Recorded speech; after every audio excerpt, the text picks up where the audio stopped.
Today we will discuss about the last part of rheology chapter, that is viscometer. In my last video already I have discussed about the classification of various types of viscometer or rheometer that are used for determination of viscosity. Already I have discussed in my last video. So today we will discuss about the remaining portions of various rheometer or viscometer that are used for determination of viscosity. So last class we have seen that the rheometer or viscometer that are broadly classified into two groups. One is single point viscometer, another one is multi-point viscometer. Single point viscometer, that is called because at a single rate of shear one point on the curve. Because of that is known as single point viscometer. And example that we have seen, Ostwald viscometer, that in practical already you have used, and falling sphere viscometer. These two are the example of single point viscometer. And the single point viscometer that is used for determination of viscosity of Newtonian fluid. Second classification, that is multi-point viscometer. Multi-point viscometer, that is several rate of shear and many point on the curve. Because of that is known as multi-point viscometer. An example that we know, cup and bob viscometer and cone and plate viscometer. Another one viscometer is there, that is Brookfield viscometer. These three are the examples of multi-point viscometer. And all these types of viscometer that are used for determination of viscosity of both Newtonian fluid as well as non-Newtonian fluid. So last class we have discussed about Ostwald viscometer and falling sphere viscometer. So without wasting much time, directly we will go into the multi-point viscometer, that is cup and bob and cone and plate viscometer. One by one we will discuss about that. All these are already we have completed. Various rheological terms, various types of rheogram, thixotropy, anti-thixotropy, difference between that, choice of viscometer. Okay, already have completed. So today we'll discuss about, first we will discuss about the cup and bob viscometer. Cup and bob, this is a multi-point viscometer and it belongs to the category of rotational viscometer. This is called rotational viscometer. Now the two parts are there, one is cup, another one is bob. It can be explained with the help of figure.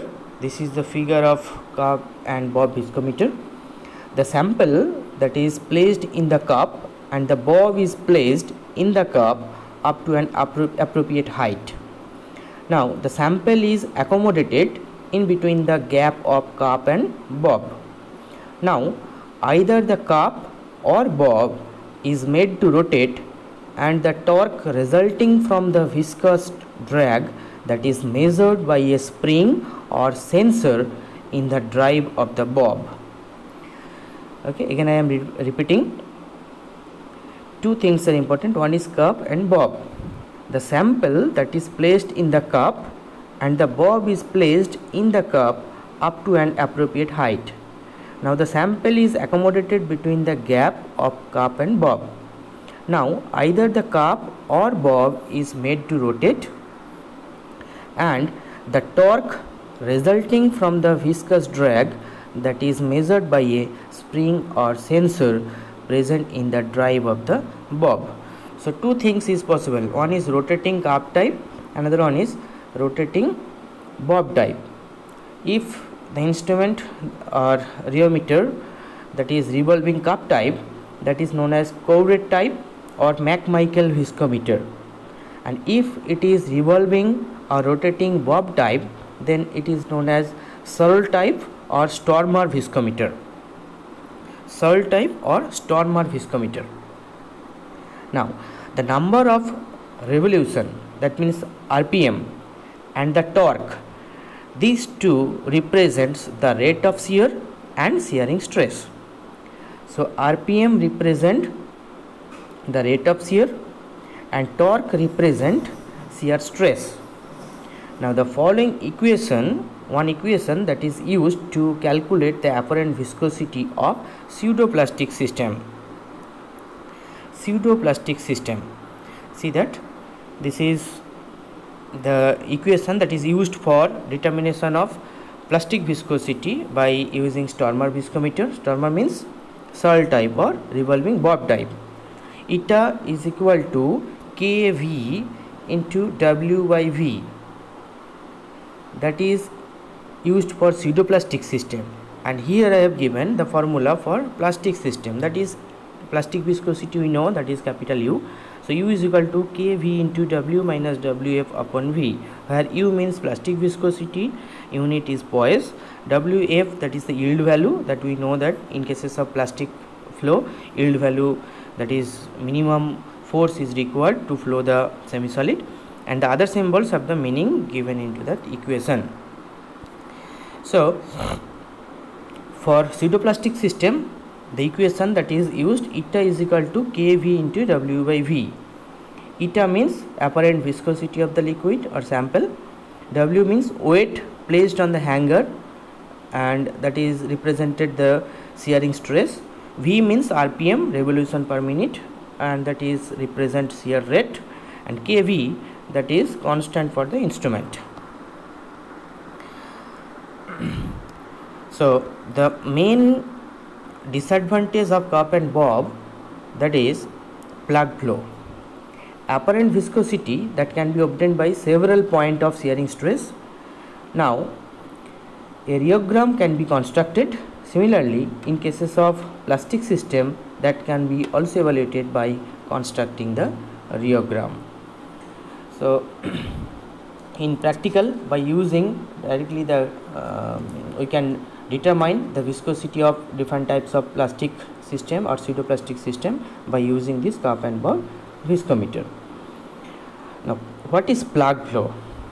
The main disadvantage of cup and bob viscometer, that is plug flow. It is explained as follows. In general, the sample is placed in the gap between the cup and bob.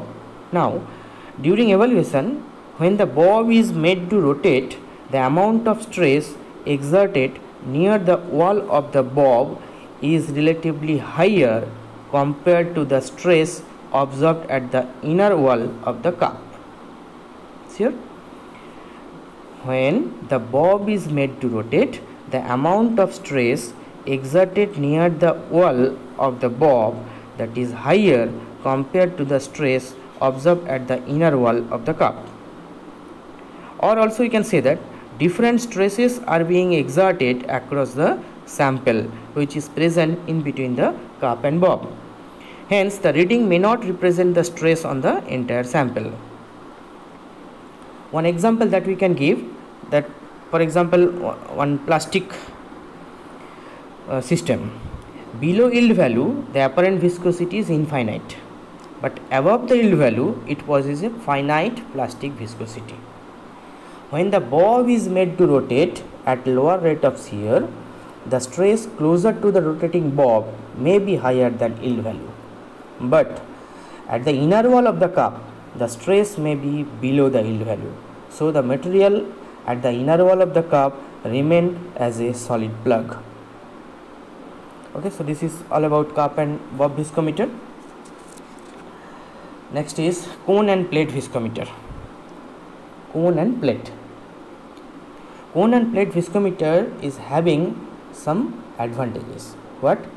The rate of shear is constant throughout the entire sample being sheared. That is the main advantage of cone and plate viscometer. So because of that, plug flow is not observed. Another one advantage is the sample required for determination of viscosity by using cone and plate viscometer, that is very much small. Only 0.1 to 0.2 ml sample is enough to determine the viscosity. Another one advantage, cleaning and filling, that is very much easy, and the time required for determination of viscosity, that is very much less. So all these are the advantages of cone and plate viscometer. So what is the principle behind this? The measuring unit of cone and plate viscometer that is shown into the figure. See that the sample is placed at the center of the plate, which is then raised into a position under the cone, that already shown into the picture. The cone is driven by variable speed motor, and the sample is sheared in the narrow gap between the stationary plate and rotating cone. The rate of shear in RPM, that is increased and then decreased by a selector dial, and the viscous traction or torque, or also you can say that shear stress produced on the cone, that is read on the indicator scale. Actually this is a schematic diagram. So if you see the instrument, it's not like that. So for understanding the main principle behind this, you have to see this drawing. So a plot of RPM versus scale reading that may thus be constructed in the usual manner. Now here also two types of different equation that is there for determination of viscosity. First one is for Newtonian system. The viscosity that is estimated by using the formula, that is eta is equal to C into T upon V. C means instrumental constant, T means torque, and V is the RPM. And for plastic viscosity, the equation that will be capital U is equal to Cf into T minus Tf upon V, and yield value F, small f, is equal to Cf multiplied with Tf, in which Tf is the torque at the shearing stress axis and Cf is the instrumental constant. Okay, so this is all about cone and plate viscometer. So when the sample available for determination of viscosity is very much less, then we can use this cone and plate viscometer. See that different types of cone and plate viscometer. Rate of shear is constant, no change for plug flow. Temperature stabilization is very much good, and it needs very little sample for the study. Only 0.1 to 0.2 ml is enough, and valuable aid for that hysteresis loop, which is obtained in thixotropic system, and different thixotropic coefficient for determination of thixotropic coefficient and for determination of hysteresis loop. Cone and plate viscometer, that is more advantageous than falling spear viscometer. Next, last one, that is Brookfield viscometer. Brookfield viscometer, it is also an example of rotational viscometer. The construction of this Brookfield viscometer, that is almost similar to the cup and bob viscometer, and this viscometer is used to evaluate the rheological properties of suspension with some modification, such as by using T-spindle. The working of this instrument, that is very much easy. So this is the figure schematic diagram of Brookfield viscometer. This is the actual figure of Brookfield viscometer that is widely used in various pharmaceutical industries, not only pharmaceutical industries, various paint industries and any other industries. This viscometer that is used for determination of viscosity, because the range is very much wide. So sorry, and the time required for determination of viscosity, that is very much less. So in pharmaceutical industries and any other industries like paint industries and any other industries, this Brookfield viscometer that is widely used. So this is all about the rheometer or viscometer that are used for determination of viscosity. I think I have almost covered the chapter rheology. Another one point, viscoelasticity. What is that? Continuous shear does not allow material to be in ground state but in deformation state. Next class we will discuss about the deformation of solid, Hooke's law. So in that portions we will see what is the meaning of viscoelasticity. So analysis of viscoelastic material, for example cream, lotion, suppository, that is designed not to destroy ground state of material. And viscoelastic measurement depends on mechanical properties of material. Semi-solid exhibit the properties of both state, elasticity of solid and viscosity of fluid.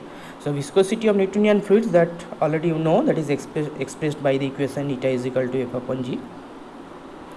Elasticity of solid, that is expressed by Hooke's law, that E is equal to capital F minus gamma. E means elastic module and gamma means strain. So in details about the deformation of solid, and that is given in the book, that is Martin, and also it is given in Physical Pharmaceutics by C.V.S. Subramaniam. So this is all about this chapter. I think we have almost covered the course outcome behind this chapter. Okay, thank you so much.